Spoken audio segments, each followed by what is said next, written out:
ಮುಖ್ಯಮಂತ್ರಿ ಹುದ್ದೆಯಿಂದ ಕೆಳಗಿಳಿದಂತ ಸಿದ್ದರಾಮಯ್ಯ ಅವರ ಮುಂದಿನ ಭವಿಷ್ಯ ಏನು ಅನ್ನುವಂಥ ಪ್ರಶ್ನೆಗಳಿತ್ತು.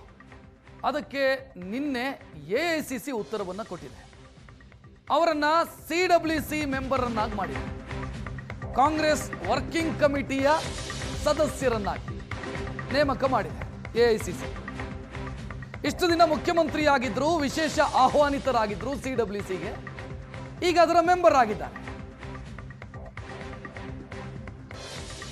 ಸಿಡಬ್ಲ್ಯೂಸಿ ಅಂತಂದ್ರೆ ಏನು? ಕಾಂಗ್ರೆಸ್ನ ಪರಮೋಚ್ಚ ಸಮಿತಿ.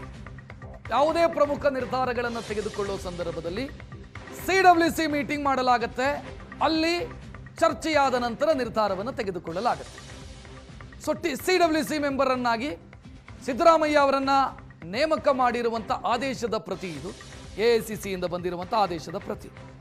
ನಿಮಗೆ ನೆನಪಿರಬಹುದು, BS ಯಡಿಯೂರಪ್ಪ ಅವರನ್ನ ಮುಖ್ಯಮಂತ್ರಿ ಸ್ಥಾನದಿಂದ ಇಳಿಸಿದ ಸಂದರ್ಭದಲ್ಲಿ ಬಿಜೆಪಿಯು ಕೂಡ ಅವರನ್ನ ಸಂಸದೀಯ ಮಂಡಳಿಯ ಸದಸ್ಯರು ಅಂತ ಮಾಡಿತ್ತು. ಬಟ್ ಅದರಿಂದ ಯಡಿಯೂರಪ್ಪ ಅವರಿಗೆ ಏನು ಸಿಕ್ತು? ಯಡಿಯೂರಪ್ಪ ಅವರು ಹೇಳಿದ್ದು ಎಷ್ಟು ಆಯಿತು ರಾಜ್ಯದಲ್ಲಿ? ಬೇರೆ ಚರ್ಚೆಯ ವಿಚಾರ.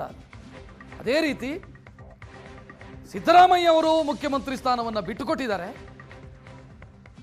ಈಗ ಸಿದ್ದರಾಮಯ್ಯ ಅವರನ್ನ ಕೂಡ ಕಾಂಗ್ರೆಸ್ಸು ರಾಷ್ಟ್ರೀಯ ಮಟ್ಟದ ಪ್ರಮುಖ ನಿರ್ಧಾರವನ್ನು ತೆಗೆದುಕೊಳ್ಳುವಂತ ಸಿಡಬ್ಲ್ಯೂಸಿ ಮೆಂಬರ್ ಅನ್ನಾಗಿ ಮಾಡಿದೆ.